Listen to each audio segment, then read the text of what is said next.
வடிவேலுவுடைய punch dialogues எந்த அளவுக்கு famous அப்படிங்கிறது நம்ம எல்லாருக்குமே தெரியும். அவர பொறுத்தவரைக்கும் இது பஞ்ச் டயலாக் இல்ல, சாதா டயலாக் அப்படின்னு சொன்னாலும், அந்த டயலாக் எல்லாருமே யூஸ் பண்ணிக்கிறாங்க பஞ்ச் டயலாகா. ஆனா இப்போ அவர் யூஸ் பண்ண டயலாக்ஸ் எல்லாமே அவருக்கே பொருத்தமா இருக்கிற வகையில அவர் நிறைய வேலைகள் செஞ்சுட்டு இருக்காரு. கிட்டத்தட்ட 3 வருஷத்துக்கு அப்புறம் இப்போ கதாநாயகனா படங்கள்ல நடிச்சிட்டு வர்றாரு வடிவேலு. அதுல ஒரு படம் தான் புஜபல தெனாலிராமன் அப்படிங்கிற படம்.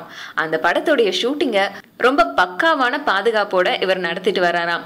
இதுக்கு காரணம் என்ன, ஒரு ஷூட்டிங்க்கு இவ்ளோ பாதுகாப்பா அப்படின்னு சொல்லிட்டு எல்லாருக்குமே ரொம்ப குழப்பமா போயிடுச்சு. அப்படி என்னதான் நடக்குது அப்படின்னு சொல்லிட்டு பிரஸ்ல இருக்கிற எல்லாருமே போயிட்டு எட்டி பார்த்ததுல ஒரு விஷயம் எல்லாருக்கும் தெரிய வந்துச்சு. அதுதான் இவருடைய படங்கள்ல முழுக்க முழுக்க ஆளும் கட்சியை எதிர்த்து இல்ல அவங்கள விமர்சிக்கிற மாதிரி நிறைய டயலாக்ஸை சேர்த்திருக்கிறது. அதுல ஒரு டயலாக் தான் ஒரு இளவரசியை பார்த்து இவர் கிண்டல் அடிக்கிறதாம். இளவரசியா இல்ல இலவச அரசியா அப்படின்னு சொல்லிட்டு இது ஏதோ ஆளும் கட்சியினரை தாக்குற மாதிரி இருக்கு அப்படின்னு எல்லாருமே பேசிக்கிறாங்க. நான் பஞ்ச் டயலாக் அப்படின்னு சொன்னேன் இல்லையா, வாய் கீழே போயும் பேச்சு குறைய மாட்டுதே அப்படின்னு சொல்லுவாரு வடிவேலு. அதே நிலைமை தான் இப்ப வடிவேலுக்கு.